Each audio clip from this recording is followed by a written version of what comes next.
Good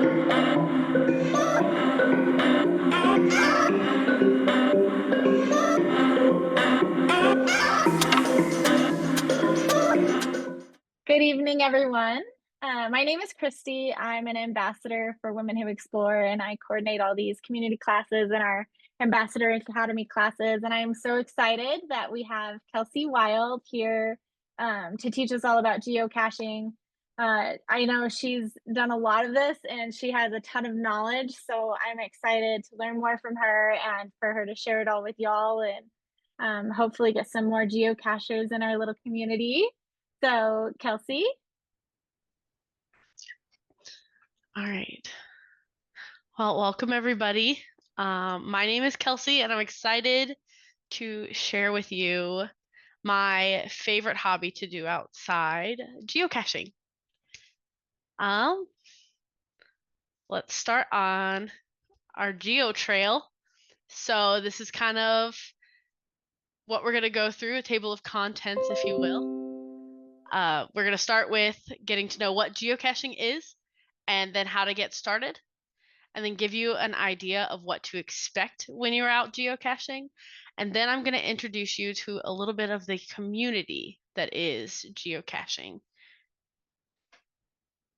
But we're going to start with me. Again, my name is Kelsie Wild, and in the geocaching world, they call me Jasperie. I am an ambassador out of South Dakota and North Dakota. Recently moved to Sioux Falls, South Dakota. I've been geocaching since exactly 5 years ago today, since June 10th of 2020. And since then, I have found over 1,200 geocaches in 12 US states and recently one Canadian province. I've hidden over 250 geocaches throughout 3 states, and I've hosted 45 geocaching events in 5 states. I am also the former secretary of the North Dakota Geocaching Association and a former geocaching interpreter for the North Dakota State Parks. And one fun fact about me is my first Women Who Explore event that I ever attended was an intro to geocaching in North Dakota.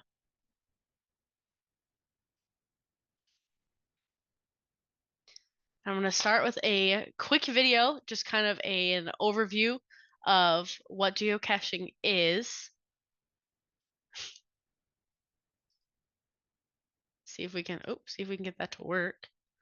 Last time it didn't want to work for us, but I think we got it this time. Geocaching is an any day, anytime adventure that can take you to amazing and beautiful places, or even just to a place in your town that you've never been before. There are millions of geocaches worldwide. There are probably even some near you right now. Yes, you. To start finding them, just get out your phone or GPS. Go ahead. I'll wait. Then, create a free geocaching account and you're ready to go. The way it works is simple. Just choose the geocache you want to find, then navigate to its location. What you're looking for varies. Geocaches come in different sizes, shapes, and difficulties. Geocaching isn't always easy, so it's okay to get excited when you discover the cache.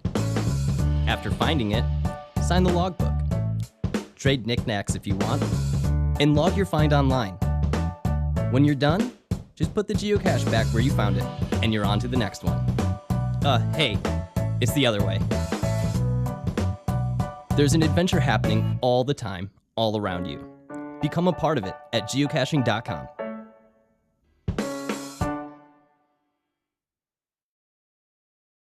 That said, geocaching is an anywhere, anytime, worldwide treasure hunt using GPS coordinates to find treasure just about anywhere. You'd be surprised how close they are. It began in Beaver Creek, Oregon in May of 2000. So this year it did turn 25 years old. And since then it has grown to over 3 million geocaches in 191 countries, and it does touch all 7 continents. So there's a geocache on each continent. Then it's completely free to start playing, and like I said, geocaches can be closer than you think. I know when I moved to Sioux Falls, I had a friend. I was like, let's go geocaching. And she's like, honey, I don't think they do that here. And I was like, I hate to break it to you, they're everywhere. And so the question is, why would you try geocaching? Um, for me, it was since I started in 2020, for me, geocaching was a reason to get outside in the time of the pandemic. I did have a newborn baby at the time, and we wanted something to do together as a family that would get us outside, but also get us traveling and seeing new things. And since then, I have started visiting every county of North Dakota and South Dakota, or at least trying to. I have reached two highest peaks in the US due to geocaching. And then it's gotten me doing things I love, like visiting new national parks, hiking, visiting museums, and even some roadside attractions. So other reasons why people go geocaching, it's a perfect addition for things like hiking, biking, and road trips, camping. It can also help you explore somewhere new or even make an old place new again to you. It's also a great way to get outside and exercise, kind of work your body and your mind, and even learn some new things that you may not have known before. So, to get started, you just need to download the app on your phone. It's a free app to download. It looks like the little green and white icon right there in the middle. I did give you the QR codes for both Google and Apple if you need that. And I can leave that up here for a second. Does anybody have any questions so far? Okay. So the three things you will definitely not want to forget at home when you're out geocaching is swag, a pen, and tweezers. That's going to be on the next slide. But the three things you need to know to start geocaching is if you take something out of the geocache, make sure you replace it with something of equal or greater value. You also want to make sure you sign the logbook, the physical logbook, as well as log it online. This proves to the geocache owner that you were physically there, but also gets to give the geocacher a heads up that somebody visited.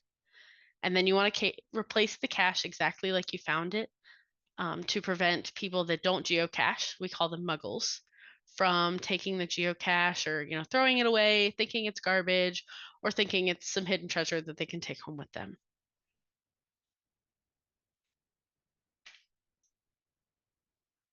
And like I said earlier, what to bring on your first geocaching adventure is going to be your phone with the geocaching app installed, or a GPS. It is a little aged these days to use a GPS to geocache, but it is still doable. I have never used a GPS while geocaching, but I have tried.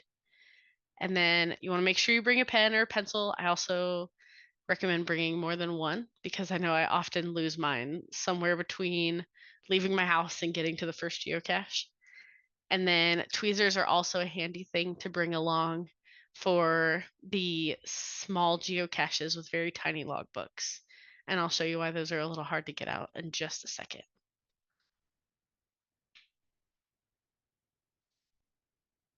On the geocaching app, when you pull up to navigate to your first geocache, this is what the screen is going to kind of look like.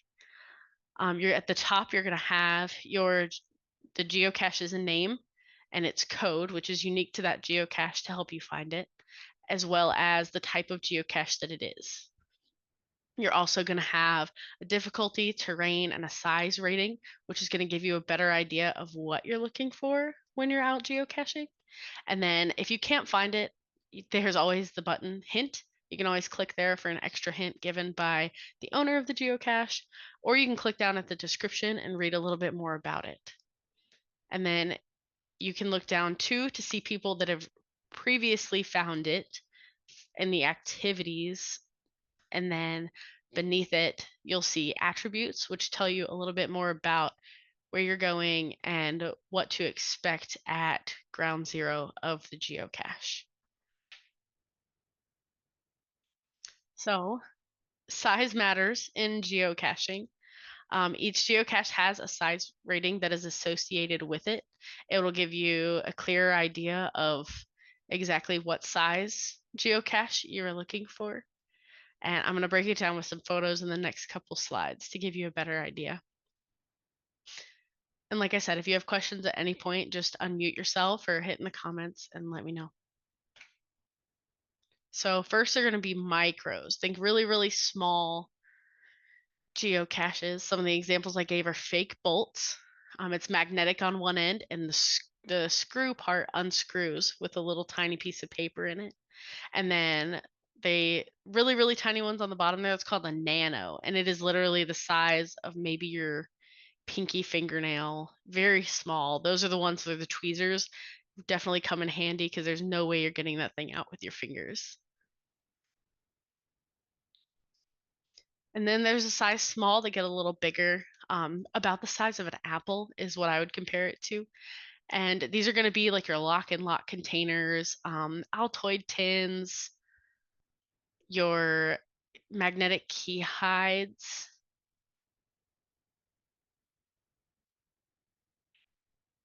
And then there's the regulars. These are the fun ones. Usually these can contain a lot of swag, geocaching tradable items. And their ammo cans is their traditional size idea. But as you can see, they come in lots. I've found books at libraries. The one right there on the bottom, it's a big wooden box. They're pretty cool.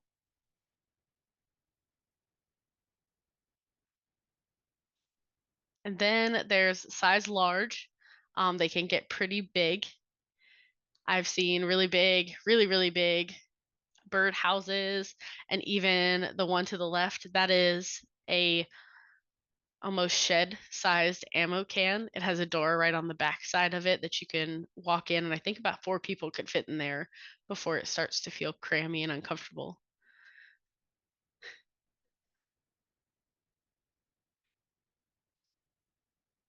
And then this is your other size geocache.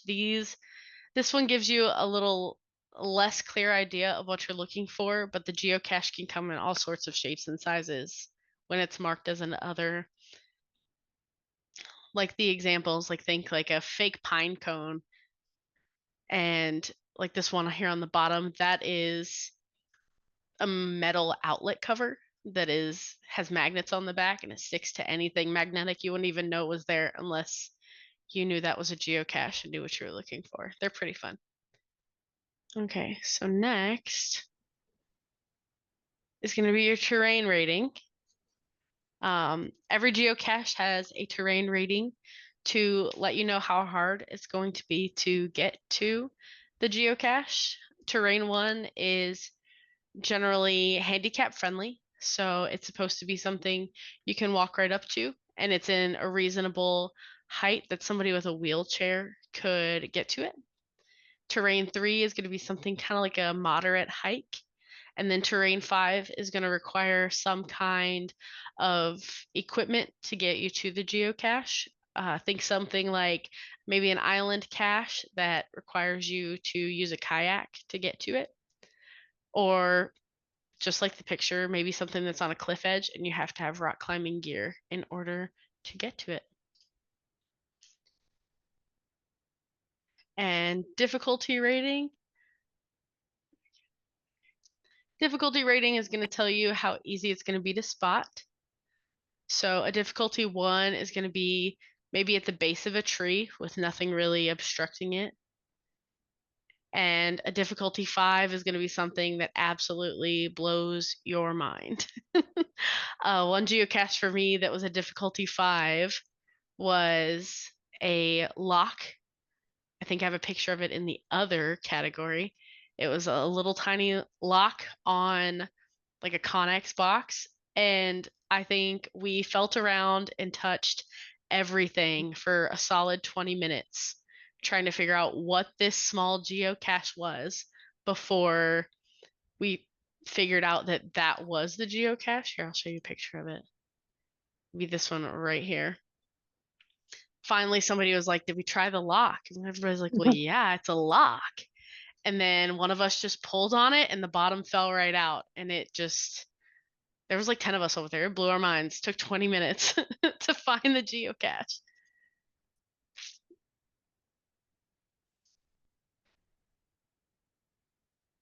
So a good rule of thumb while out geocaching, you want to use your phone or GPS to navigate to the geocache to about 20 feet. And then you want to put your phone down and use your geosenses. So you want to use, your hands, use your eyes, look up, down, all around, and kind of use your senses to figure out where that geocache is. You also want to check that difficulty and terrain rating because from experience, I am not a difficulty 5 finder. And I know that if it's a difficulty 5, I might need some extra eyes and hands to help me figure that out. So, being a new geocacher, a high difficulty or terrain rating may not be something you want to start out with. It can be a little discouraging. And then after a few minutes, you want to check the hint in the description for a little more assistance on what you're looking for. And if you still can't come up with it, you start looking at previous logs for some ideas and hints. You're not supposed to post hints, but sometimes you can kind of get an idea of where people looked by reading through how they found the geocache. And then after a good amount of time and all exhausted efforts, you're ready to give up, you log a DNF, which is a did not find. Some things to consider when you're out geocaching. Geocaching is allowed in most city, state parks, public lands, on hiking and biking trails, or at least most of them, and around public spaces in your neighborhood. It is illegal to geocache in national parks or national monuments, wildlife management, waterfowl, and environmental preservation production areas. For national parks and monuments, physical geocaches are not allowed. But there are going to be different types of geocaches that are maybe virtual or geology based that are allowed in those spaces that you may see there instead. You always want to check your state laws on that because I know they do vary by state, province, country. If you are opposed to looking conspicuous out in public, you might try Adventure Labs. It is just like geocaching, but it's more, it's virtual based. So it's a self-guided virtual geocaching tour. You can visit up to 5 points to learn about local history, see sites, and again, not look so conspicuous while you're outside. It's linked to your geocaching account, but it is a separate app. That little circle right there is the icon for the Adventure Lab app. It is also totally free to sign up and to start playing. The one I left an example of up here is an Adventure Lab in Albuquerque, New Mexico. And it looks like it's a 5-stage that takes you to petroglyphs and historic spots around this little walk.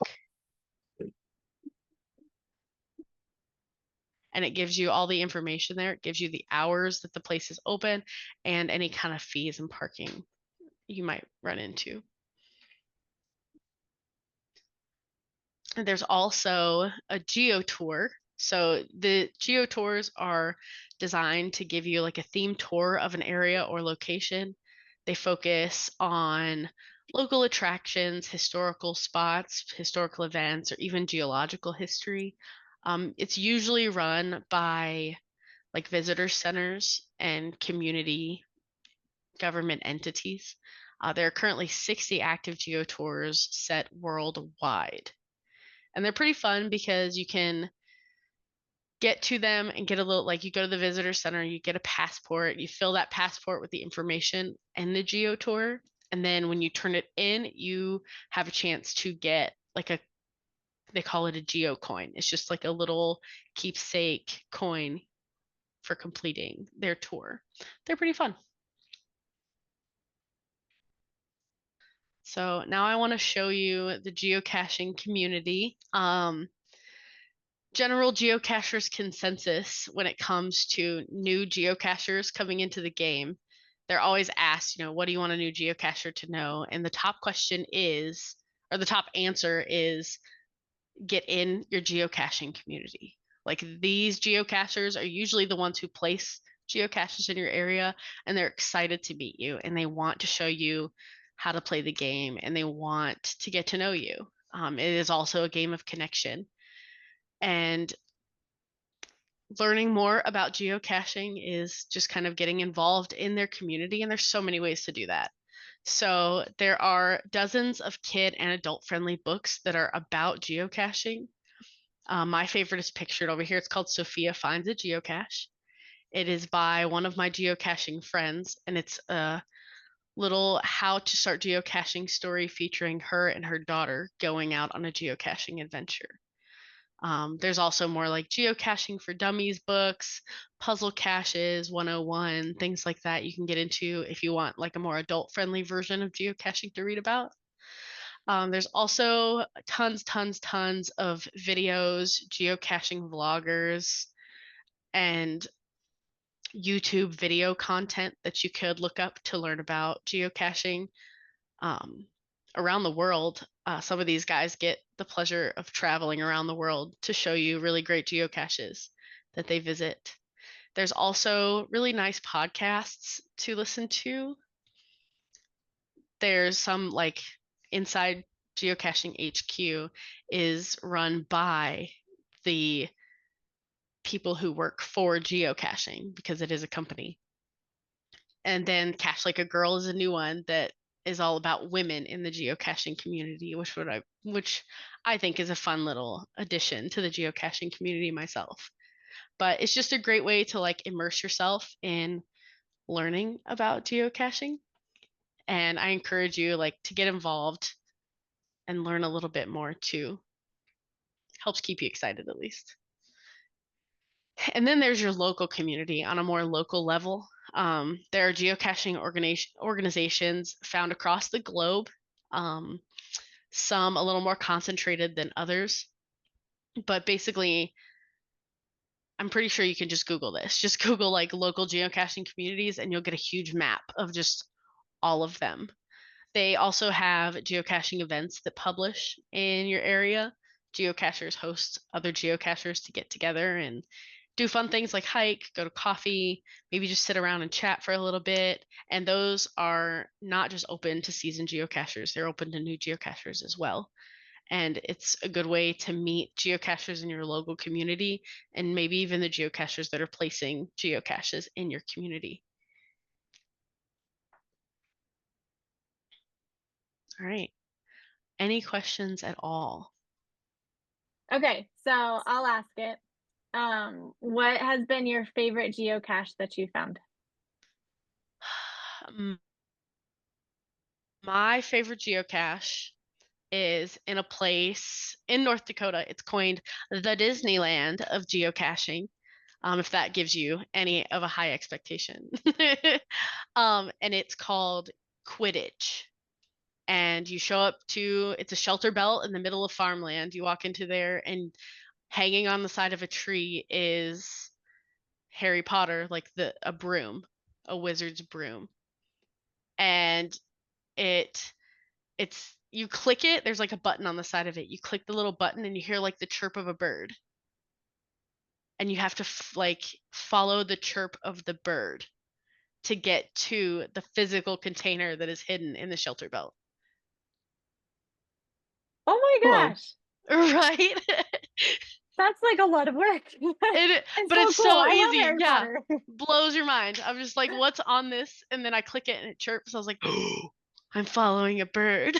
I thought you were gonna say it was like a golden snitch or something. I would have cried. Oh. My nerd heart would have cried. I saw a question in the comments. Is it worth it to pay for the upgrade? Honestly, that is entirely up to you. I know there are a lot of people that like geocache a few times with their kids and like, oh, this is fun, I'm done. And that's perfectly fine. But if you go out and you geocache, you're like, this is a lot of fun and I want to find more. And it's worth it to you to get out and find more. I absolutely think it's worth it to pay for an upgrade. We did, I think it wasn't even 7 days after we started geocaching. I was like paying for this upgrade, like, and I've had premium ever since. But it does give you, like, you have the ability to do offline lists, to save for when like you don't have cell reception in an area. It lets you see all of the geocaches, and it doesn't just filter by kind of your experience level. So it has perks as well to upgrade to premium. I also think that you can filter by geocaching difficulty and terrain rating if you pay for premium. What's your favorite one that you've hidden, or your like most favorite spot, without telling us exactly where it is? Yes. Okay. I'm not going to tell you exactly where it is. Okay.